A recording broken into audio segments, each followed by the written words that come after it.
Coldplay are coming to the UAE. Oh, really? That's huge. So they're coming in January. Coldplay in the UAE, it's like a very iconic duo. Every time few they've come, it's been times. amazing. So much has happened this Emmys that has brought Asian cinema to the highlight, especially with Shogun winning 18, a record amount. I loved his speech where he said that this show proves that you don't need to have a famous IP or famous celebrities being in a show for a show to do really well. You just need very good storytelling. So we've got a Trump biopic coming. It's called The Apprentice. It's a throwback to his earlier years.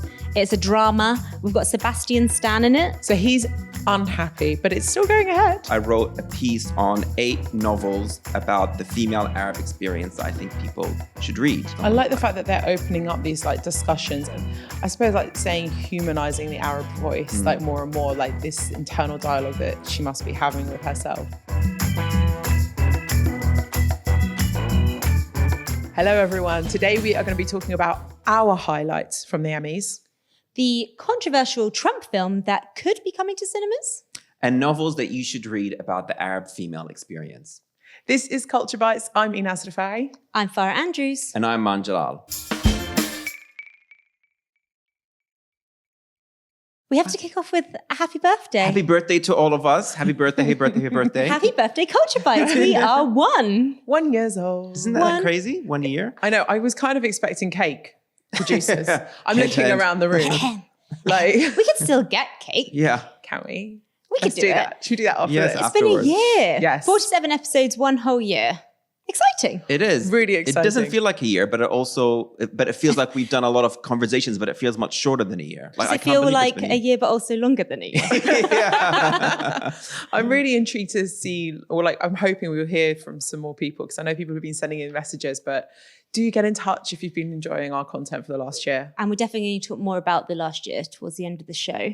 Yes. But I have a birthday present for the podcast that we've got a little exclusive. It's some big news. By the time this podcast comes out on Thursday, we'll have already spoken about it in depth, but Oh my God. I've got a big concert. Yes. It's a big concert. It's a concert. And are you the only person in this room that knows? At this moment in One time. producer knows. One Okay. producer knows. So we You guys don't know We anything. don't know This is anything. completely organic. Let's see how good they are at acting. So this is... I got a call about an hour ago to tell me that Coldplay are coming to the UAE. Oh, really? That's huge. It's big. Oh my God, they've been on my list as one of those, and I know they get a lot of fans stick, but I actually really want to see them play live. Is this real? No, this is real. No. But Coldplay in the UAE, it's a very iconic duo. They've come yes, a but every good time few they've come, it's been times. amazing. They are the first band that I really remember selling out here. Not selling out they've given up everything. They sold out an arena. So they're coming in January. Oh, very soon. Birthday time. Birthday time for me as well. Woo! Are you a Capricorn? No, I'm an Aquarius, okay. obviously. They are, as it stands, these things are changeable, but as it stands, it's 1 night only. What, Abu Dhabi or Dubai? Abu Dhabi. Yes! Oh, wow. Zayed Sports City Stadium. Oh. Amazing. So it's a big stadium show.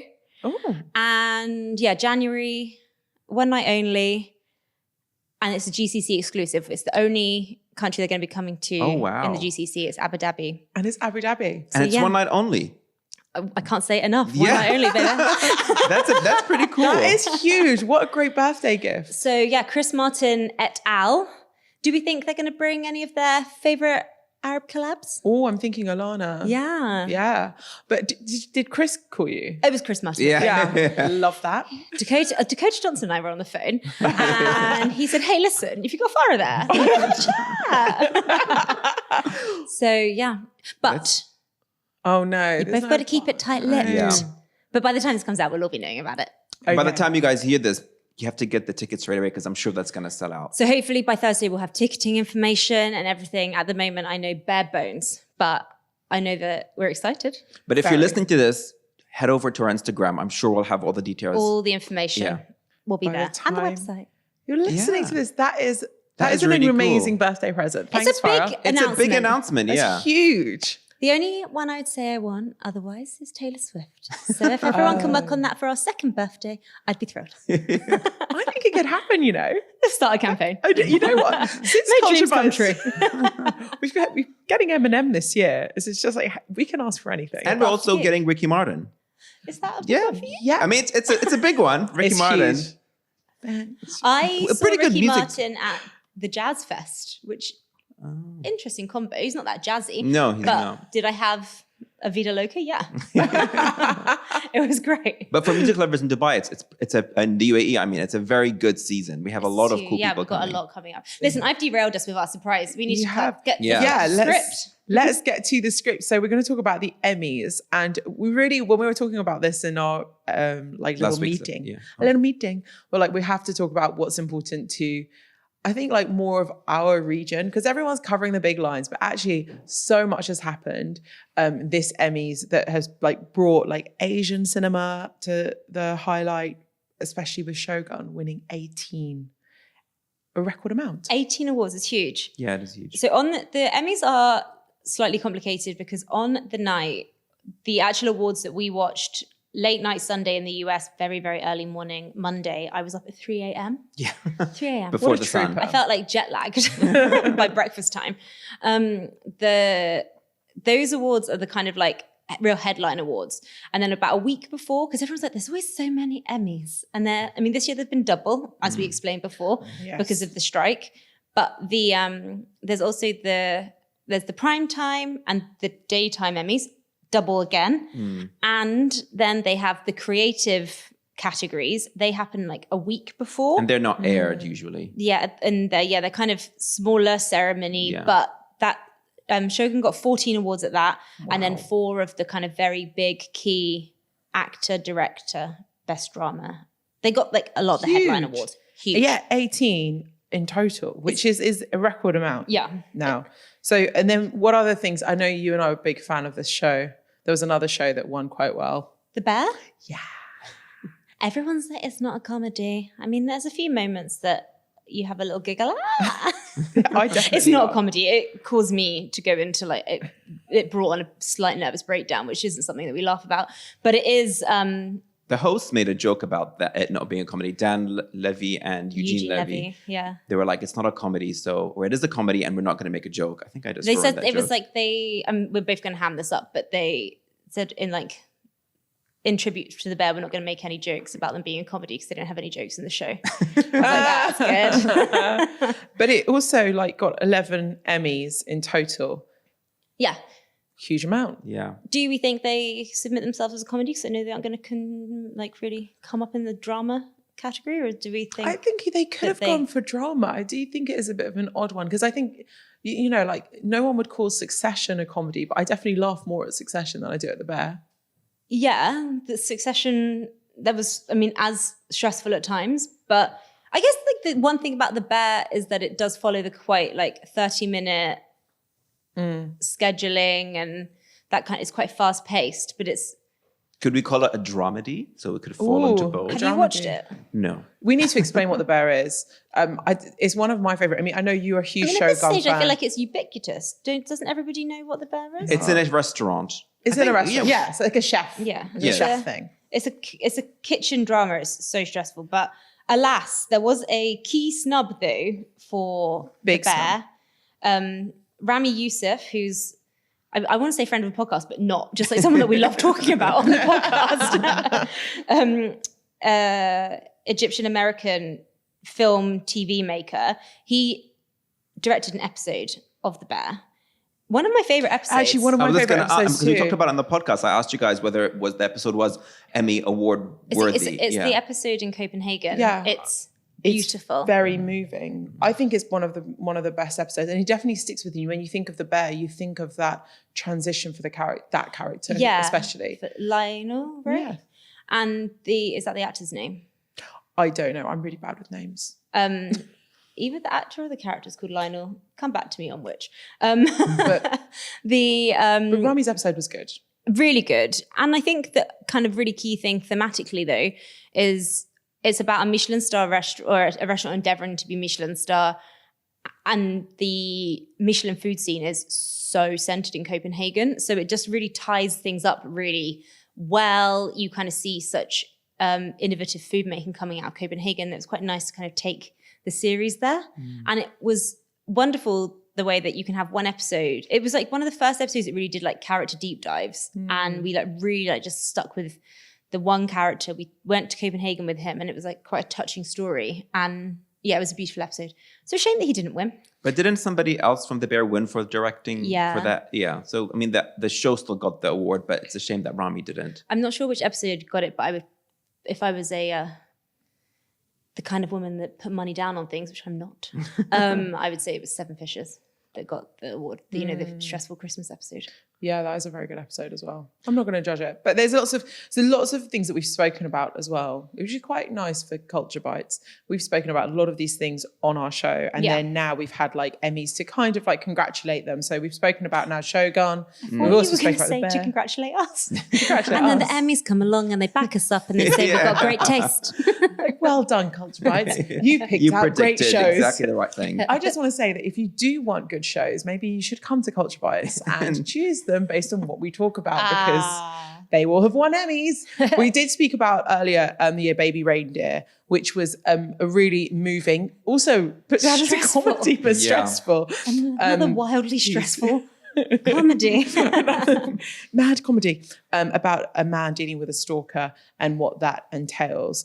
Again, yeah, he starred in it, wrote it, and it was about his personal life.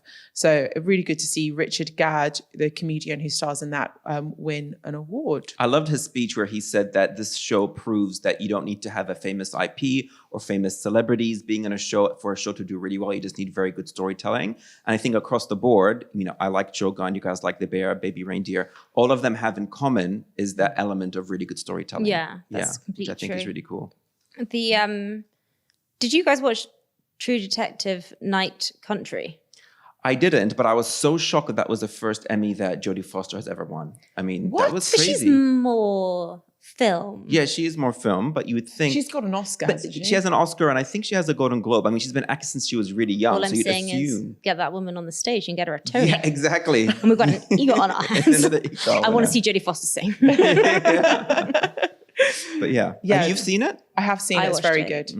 Very, very good. But also, just to go back to Shogun for a second, Jodie Foster was her first Emmy, but also Anna Sawai, I think I said her name right, is the first actress of Asian descent to win an Emmy for Best Drama in a Series, Actress Best Drama in a Series, which is very cool. Massive. Yeah. And you guys haven't seen the show, right? No, she was brilliant in it. Yeah. And she's an amazing actress, and she's such an it girl. Like, if you look at her Instagram, she's a really interesting dresser, very accessible, inspirational and relatable. So I was really happy to see her on stage winning. And it was funny, when she went up on stage, she was crying before she even got it was really cute. Yeah. Well, she deserves it. She well does. done to Anna.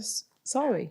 I think quite a few people were kind of expecting statements and comments about Palestine, as was quite a theme during award season earlier this year, which didn't really happen at this event. Nicola Coughlan from Bridgerton wore, and also another actor from Reservation Dogs wore the Artists for Ceasefire pins on the red carpet. They're the red pins with the handprint. But there was a very significant piece of it wasn't fashion, but there was like a red carpet protest from an actor. Do you want to talk about it? Yes, it was, I hope I say his name right, D'Pharaoh Woon-A-Tai. Yeah, I think that's right. So people maybe would have seen the photo of him with a red painted handprint on his mouth and jaw. And so that was to symbolize the missing and murdered indigenous women movement. So according to the U.S. Justice Department, women of Native reservations are 10 times more likely to be murdered. And a lot of times their stories, or when they're missing, isn't sort of spoken about so much in the media. So him having that handprint was to sort of shed light on that. So that was like a really bold statement. And chilling. God, I got goosebumps just thinking about it. It's really sad to see that there's still a minority in America that's being ignored. And in Canada. And in Canada, yeah. And thematically, we've spoken already about True Detective Night Country, but that is kind of exactly what that series is about Yes. without going into spoiler territory. It's about Native First Nation women that are going missing and also some that are murdered in the show. So it's, yeah. I also want to say, like, you know, we sometimes can be like, oh, celebrities shouldn't be talking about this stuff. Like, people say that. But I think it's really, I hate to use the word brave, but it is brave for some celebrities, like Nicola from, like I know her, from Bridgerton. This was her first Emmys ever, right? So you think as an actress, the first time you go to a big award show, you might want to play it safe. But I really like the fact that she wore the pin and the fact that she's also been very vocal about her stance on ending the war in Gaza through her press tour for Bridgerton season 4. Very, very vocal. Yeah, and she's already raised like $2 million for urgent humanitarian relief. So I think it's really great for some of these actors. You would expect it from actors who are more seasoned because they have less to lose in quotation marks. But these younger actors who are just coming onto the scene, I think it's really great of them to use their platform to say something, even though, again, there's that risk of backlash. I love that. I think she's been a real icon. Moving on to something a little bit more glitzy, we noticed that there was a Dubai-made piece on the Not red Dubai carpet. made, a Dubai connected piece. So the actress Laura Dern, who we all know from Love her. basically everything, but Jurassic recently, Park. Big Little Lies as Big well. Little Lies, yeah. We She's were just, amazing. before the podcast started, we were talking about Nicole Kidman and her jumpers. Yeah. Laura Dern was great in Big Little Lies with Nicole Kidman and her jumpers. She was on the red carpet with Reese Witherspoon, one of her... They're in the morning show together, right? Is Yes. that No. correct?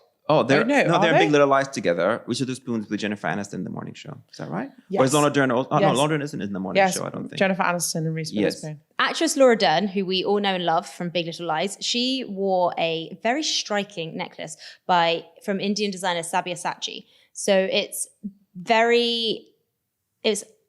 a choker with a palm tree, and it has 18 karat golden diamonds. It's got a big tiger head and a turquoise flower. It's striking. It's a striking piece. She was in a very minimalist black dress with buttons. It's the only way to do it, though. In If you're all going to of wear the- a piece like You're gonna that. wear it like that. In all of my research about it, I didn't find the designer of her dress. So that was just not the talking point. She was here to talk about the necklace. And what's really interesting about the necklace is that it was actually in Dubai earlier this year. So when designers make these kind of like almost museum-worthy pieces of jewelry, they sometimes like tour the world with these like one-offs. And it was on show at Dubai's Beit Damas jewelry shop earlier this year. And, Very cool. so I love we the fact missed that it though. it's a palm tree as well. Yeah, which exactly. is really like, it's a bit of symbolic Symbol of the this- region. of this region, which is lovely. Well, thanks very much for listening. We're going to take a little break. Welcome back to Culture Bites. And now, Farah, tell us about Trump. Oh, cool. Right, we've got a Trump biopic. First of all, have we had the conversation, is it biopic or biopic? We have had it, and we thought biopic sounds very scientific. I say biopic. I say, But you I don't say know biopic. what I say now. I don't say biopic. No, I say biopic. Biopic. Let's just all agree on biopic. Yeah. And people that say biopic are wrong. So we've got a Trump biopic coming. It's called The Apprentice. Have you read anything about it? I watched the trailer, and I'm actually excited. It looks phenomenal. It looks really Okay, good. so wait, it's a drama? It's a throwback to his like earlier years. It's a drama. We've got Sebastian Stan in it, who is the Winter Soldier. Is that right? He's in the Winter Soldier. Oh, He's in a okay. Marvel film. He's a superhero. And he Right. was also in Gossip Girl. He was in Gossip Girl. That's where I remember him from. That's where we know him from. It looks brilliant. It looks like a real fast-paced, snappy drama. The soundtrack looks amazing. See, I had a concern when I first heard about it, which was like, oh, is it going to come off a bit spoofy, like a joke? Because, you know, Trump's look, the hair. He's been well parodied. He's been well, exactly. So I feel like it's hard to really capture that without looking like a caricature of Trump.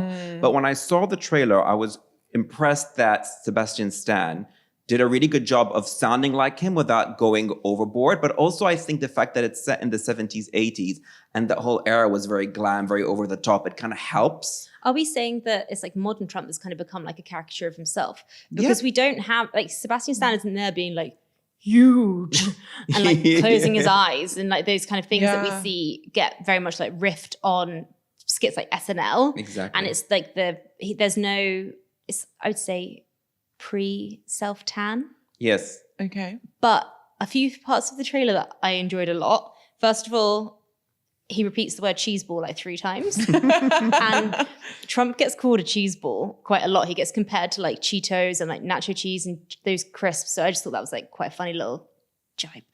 And also there's a line in the trailer that's no matter what happens, claim victory, never admit defeat, then deny everything, admit nothing.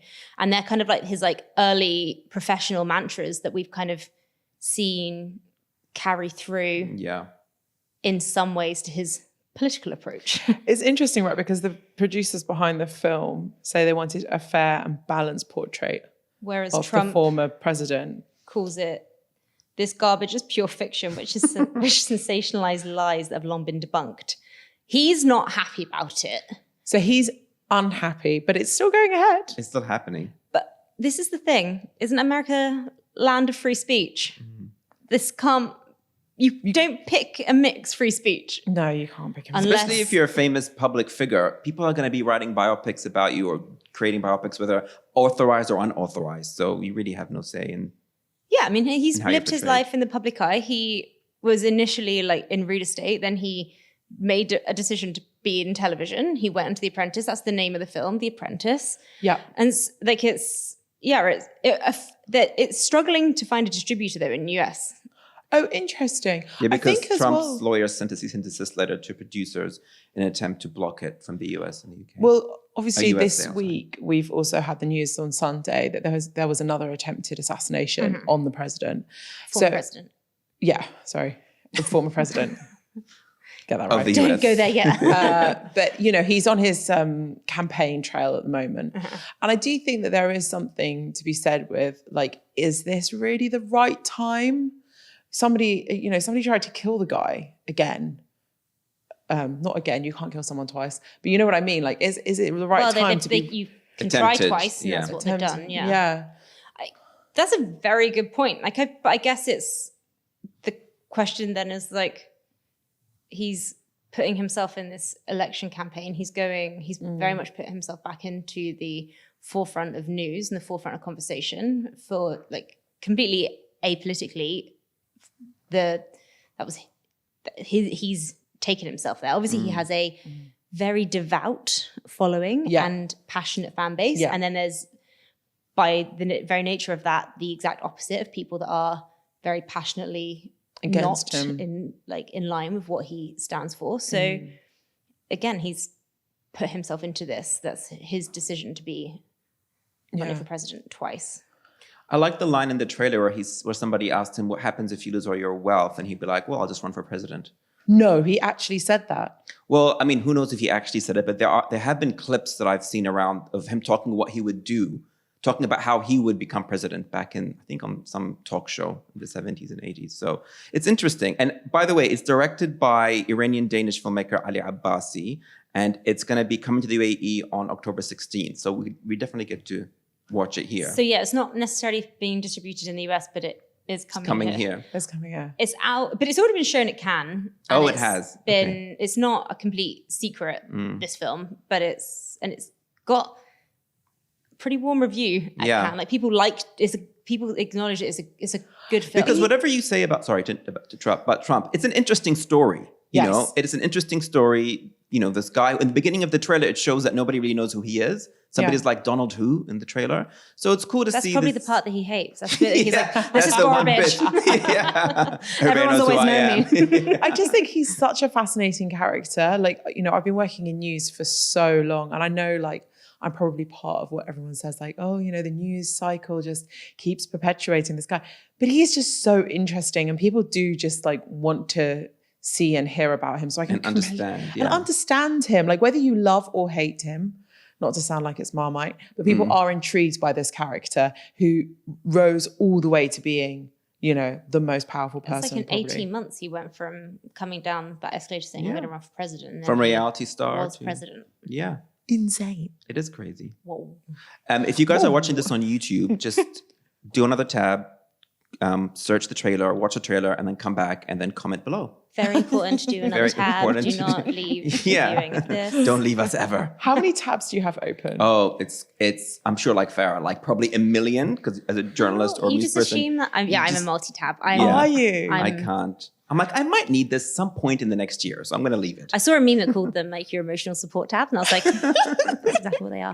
Sometimes I try and like cleanse my day and go, close, but then I'm like, uh-oh. What if I needed that? Oh my God, I love that. I want to talk about, I wrote a piece on 8 novels about the female Arab experience that I think people should read. And it was really interesting writing this piece because there isn't that many, there are novels about the Arab female experience, but not a lot of people know about them. So I wanted to highlight a couple in case you guys wanted to read some. Yeah, give us a reading list, please. Yes. So what I will say what was interesting while researching this is that a lot of these novels are written in the first person narrative. First person, which is interesting because it really helps the reader be in the mind frame of the character as opposed to like being a third person or third person omniscient. So they're really great way to sort of get into the world of these characters, and they're very diverse across the region. So one of the ones that I really liked is A Woman Is No Man by D'Pharaoh Woon-A-Tai, which is a story about an immigrant family living in Brooklyn, and one girl called Dia who is being pressured by her grandparents to marry one of the suitors they choose for her. And she's not really interested. And then she discovers, because she's never met her mother, she discovers that her mother was put in the same position and start to delve into her past and her mother's past to figure out what the connections are and figure out this family secret. So it's a mixture of the immigrant experience, but also being Arab in America at a certain time and these family conventions that she's sort of being forced to adhere to. So that's a very interesting I always story. find that part of immigrant life like really interesting. Where you have like people moving really far away, but then like seem to like really stay true to their culture. Just as much as we are here in the UAE, and I'm going to go and see Coldplay. Yeah. Or like what I don't know how that's related. Where are you going with this? Yeah. But also, I I think we do like I don't know, like I think that there's like sometimes we perpetually like do things where we like enforce cultural practices, even ones that in our native places we've moved past. Yeah, I think this is one of the points of the novel, talking about like this extreme idea of trying to hold on to your culture, even though the culture back home has moved on from some of these practices or some of these ideals. So that novel explores that in a really interesting way. Another novel that's very different from that is Between Sky and Water, which is the story of 4 generations of Palestinian women in Gaza after they're being expelled from their village, and the matriarch of the family who's trying to make sure that her daughters and her granddaughters are all sort of taken care of, and they're all sort of all over the world. So that is a more sweeping story about the Palestinian experience happening in different parts of the world. So that's like, Between Sky and Water by Suzanne Abu Hawl. And then another novel, Wash's Praise by Noor Naga, is about an immigrant woman in Toronto. Her name is Coco, and she's looking for the perfect man. And she finds him. He has everything that she wants, except he's married. So she's at this crossroads where she's sort of questioning whether she should continue this relationship or not. And she's forcing herself to ask all these questions, like about how she's been raised and what she thinks, and should she be with this guy or not. So that's more of an internal kind of interior novel of someone. I like the fact that they're opening up these like discussions. I suppose like saying humanizing the Arab voice, like more and more, like this internal dialogue that she must be having with herself that we don't maybe necessarily hear very much from like an Arab woman. Yeah, and also it's showing you that there isn't one particular experience for the Arab woman. You know, these that's are all. what I was like thinking. Like you've got, I think that's something that's done very well by Western media, Western culture, is it's very much a cookie cutter. This is the experience. This is the Arab woman experience. This is the Arab female experience. And it's like, no, like everything is a experience. And each of the books that you listed kind of all have, they have different overlapping themes, the way that so many novels do, but they all kind of have just completely different. Some of them are set within immigrant families. Some of them are set a lot of first person, and then like in their home country. And so there's like that complete span of different content, different genres that people can delve into. Yeah. I want to talk I want to mention two more that are very different from the ones that I mentioned and sort of talk to the points that you're mentioning. It's called In the Eye of the Sun by Hadaf Soueif, and I love this novel. It's a really beautiful novel, and it's a woman called Asia who's Egyptian, and her uncle is having a surgery, and as she's waiting for him in the in the hospital, she has these flashbacks to her time in Cairo in the 1960s, which is really cool because you get to read about a very transformative time in Cairo, and her coming from this very liberated, educated family and being like a bit of a party girl and then marrying. And that's a really cool, flashback or a great portrait of a time in Egypt that is not really well documented in novels. And it has a very beautiful cover, the book. So that's a really interesting novel. It's about her coming of age and growing up and learning about life. And then one more novel I want to talk about is called 32, and it's by Sahar Mandoor, which is about an unnamed narrator in Beirut and about her and her three best friends and living in Beirut. And again, it's a story more about female friendships and how they're all very different, and they're living in a very, in a time in Beirut, I think just after the Civil War, and how they're sort of, each of them are very different, but they're also coming to terms with their womanhood and their friendships, and they're all going through different parts of their life now. So like you were saying, it's all very different stories, all exploring different facets of womanhood, whether it's growing up, whether it's getting married, whether it's like coming to terms with what your family expects from you or social conventions and trying to live your own life or female friendships. So, and what's great about all of these novels, and there's more on the list if you go on our website and search my name, is all these novels have really beautiful covers. And I'm a big believer that novels and books are also beautiful objects you should have in your home. So if you buy any of these books, they look great, but they're also great content, great stories inside as well. I have a question about the last two that you mentioned. Yeah. So Cairo, Beirut, do they paint those pictures of those cities? Because they're both incredible cities. Yeah, I mean, the Cairo one particularly, In the Eye of the Sun, does a really beautiful job at doing that.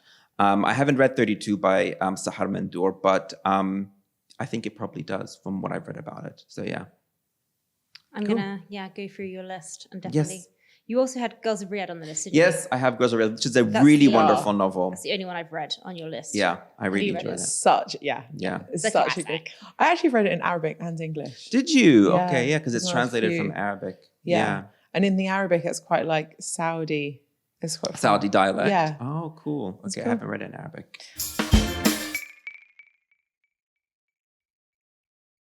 So now we're gonna to us. You're committing to the song? No, you don't want to. We are going to sing on tape. I'm always that person at the restaurant that starts it and then stops. So we're going to do recommendations a little bit differently this week, even though this is the first week in forever that I've actually had some recommendations. So banking them for next week. We're going to look back at the last year and have a kind of like highlight of the year. Favorite episode or our favorite thing that we favorite were doing. moment, anything. Who wants to start, children? I'll go first. Please. My favorite experience, and I hope we do it again because you weren't there when we did it, was when we were in Art Dubai. Shucks, I was going to say that. Oh, were you? I loved that because we were somewhere different, and it was an event that was very important to the UAE. And we also got to speak to Sarah Al-Meheri, who's a wonderful artist. Yeah, she's exhibiting at the moment in the Louvre. Yes, she is, you mentioned. Al Sakal as well. Yeah. To catch her.